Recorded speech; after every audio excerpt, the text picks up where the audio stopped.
This one's right in your wheelhouse. All right, I'm ready. All right, so financial firms are building on-site AI to protect IP, trading intellectual property. Financial institutions are increasingly investing in on-premises AI GPU infrastructure rather than using public cloud to protect proprietary quantitative models. On-premises inference delivers sub-second latency for time-sensitive applications. Critically, model weights never leave the firm's network during trading or inference. So it's all based around SEC requirements. They're handling this data in a very specific and compliant way, and these off-the-shelf cloud models that are available to everybody, they don't have the safeguards needed to really help them. Yeah.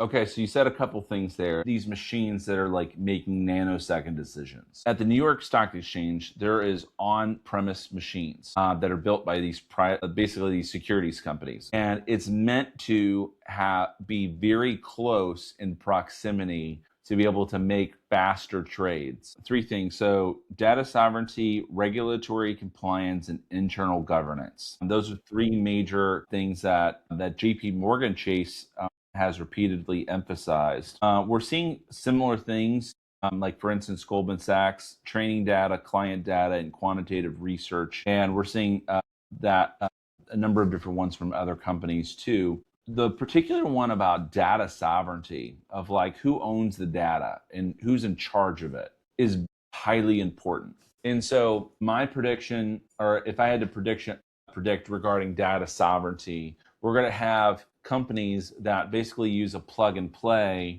like, hey, this like model is only processing the data as needed. Doesn't have access to everything, doesn't have our access to our data. It only has access to what we allow it to have access to. And when it does not leave any sort of information behind. So it's like they own the data, they own the logs, they own everything to do about that AI, but they may not necessarily own the model. So they're only using the tokens and the information generated from that model, and they're having that. So we're seeing that in greater and greater capacities, that they're like, we'll do a deal with you, but you can't hold our data. And so these are different types of agreements that we're seeing. JPMorgan created their own large language model called Index GPT, as well as various trading and risk management models, is what we're finding. These financial companies, both on the banking side and the advisory side, et cetera, we're seeing not only the emergence of localized open source information, but we're also seeing the rise of closed source models that are not being communicated anywhere else.